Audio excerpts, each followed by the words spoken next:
I might point out this, I guess, also includes the category of Kepler, Copernicus, Tycho Brahe, Galileo, and Newton.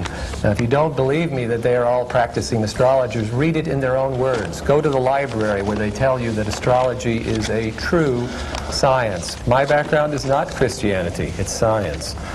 And if your background is science, how do you explain the fact that for 1,500 years the astrologers were casting their horoscopes based on a geocentric universe of Ptolemy and nothing to do with the heliocentric universe which Copernicus demolished with one paper? Well, now, if you're a scientist, you know perfectly well that Copernicus annihilated... Well, wait a minute. If you're a scientist, you know that Copernicus demolished Ptolemy, didn't he? No, he actually, well, the Greeks, flat Earth. No, the Greeks were quite aware that the sun was the center of the solar system.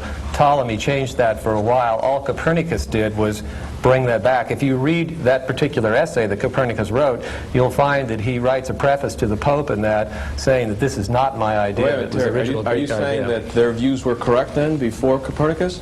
No, what I'm saying is that we have a man over here who's trying to speak about astronomy and he knows nothing of astronomy. I am an astronomer. Whoa, just a minute now. I didn't claim to be an astronomer. Well, then you should. You claimed to be a theologian before. You quoted Jesus Christ and you knew nothing about it. Your point is all I said, yes, well taken. My point with you is that I'm quoting the fact, a scientific fact, that Ptolemy's concept of the world and astrology based on it was demolished by Copernicus. Is that or is that not true? I would say that's true, yes. That's all I said. Okay, now therefore I do know something about it, don't I? Let me explain what that has to do. I do know something about it. You know something of it. Thank you very much. You'll say a little knowledge is dangerous. Let me explain what's going on there.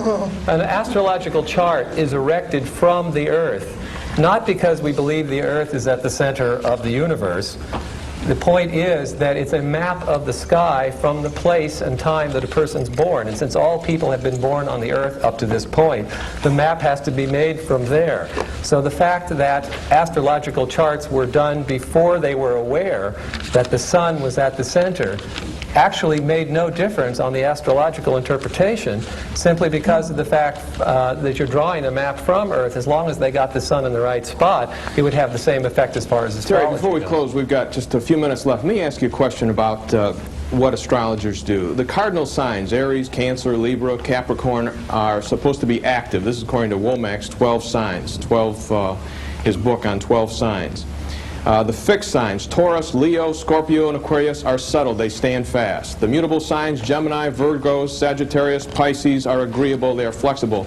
I want to know who told the astrologers that information? That's a very good question. First of all, you're doing sun sign astrology, which is not really scientific So you astrology. don't believe in sun sign astrology? All the astrologers really out there that are practicing that in the newspapers, we should find those guys. As a matter of fact, astrologers frequently debate over whether the publicity that you get from the newspapers outweighs all the difficulties it creates by giving people... Okay, Maxine, would you agree? On what? That sun sign astrology is out in the newspapers? We should throw that out? No, I would not. I have the same view that Terry does. I feel that the public is interested in astrology, and if that's the only information that we can deal with, if that's the only way that we can explain it, no, it is not true astrology, but it's better than nothing. Well, wait a minute. Is it dangerous then? No, it is not dangerous. You're just giving false information then? No, I'm not giving false information, or they're not giving false information. You're giving a particum of information. You're dividing the entire world into 12 categories. Which so then, Terry, you would say it's okay to use that? Well, as I said, it's a great debate. I don't really, sometimes I feel that it is, if it's done very well. The point to keep in mind is that it's not right or wrong, but it's a tremendous generalization. Let's get into that next week, and I hope that you'll join us, because I think it'll be an interesting discussion.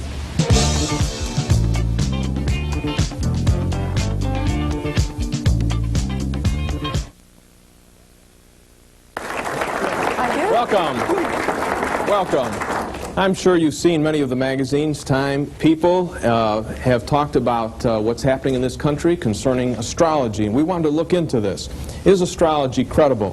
Why is it that so many people are dabbling? They say 40 million Americans dabble in astrology. Maybe you do. Does it have a good foundation? Is it really scientific? Is it part of the occult? These are all questions that we're asking tonight. Does it have a relationship to Christianity? If so, what is it? If not, why? And I want to come this week, folks, to this area of what astrology is actually based on.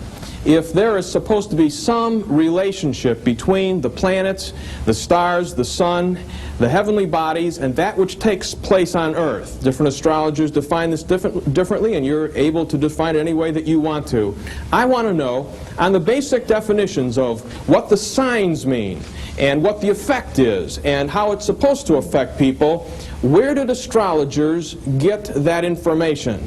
In other words, how does an astrologer know what characteristics a person born under a certain sign should have? Who told you? Terry, start us off. Well, first of all, astrology has been studied in every major civilization on the planet for at least 5,000 or 6,000 years. I mean every major civilization. So what's going on here is there's a tremendous wealth of data.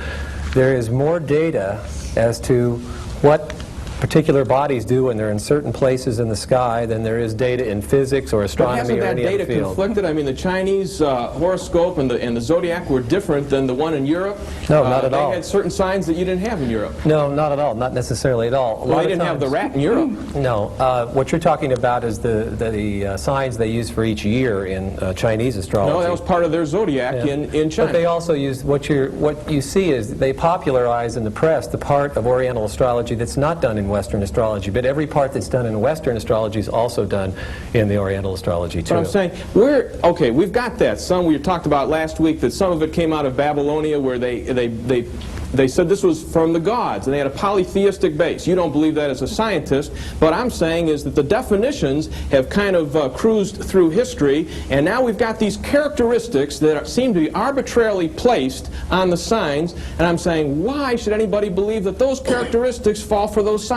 Well, I suppose from a scientific point of view, you should say probably you shouldn't just believe it. Astrology is not based on belief. It's based on information. It's based What on is the evidence that science gives us that backs it up that Well, that's true? I think the evidence that you're looking for is the thousands of years of collected information. As I said, for like a planet Mars, we've seen it go around 2,000 times. It's been observed in every culture by literally millions of people, and they record and they put their heads together and try and determine if there's anything that you can predict when Mars is in a certain particular place. It will have a certain type of influence. Obviously, a great deal of the information that they come up with doesn't work.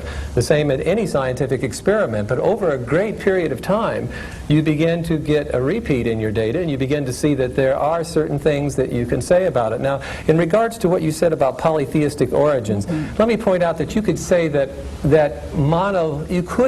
monotheistic religions originally, if you go back far enough, were polytheistic. There's no question. If you want to go back to 8,000... Don't say that. Don't say that. You have crossed over into my bailiwick. Well, if you want to say that, if you want to say that 8,000 or 10,000 BC, astrology sometimes surfaced as a religion, you can say that, but it hasn't been practiced by the great men of astrology that way for literally thousands of years. The point is that we're not up here representing worship of the stars. We're talking about studying it. So your main proof for the effect of what happens to people, that under certain signs this effect should take place to certain people, is based on basically thousands of years of history. Empirical evidence. Okay, then why is it that all astrologers don't agree and you've got it mapped out cold? The same reason that all scientists don't agree. If you were to take a lot of geologists into this room, they would agree on most things, but there would be But then it's not science. See, then it's still hypothesis. A scientific theory is where people that are Hindus, Buddhists, Christians can all look at it. It's demonstrable, it's repeatable, and if they all see the evidence, then it becomes a theory. That's what the layman thinks, but you're oversimplifying.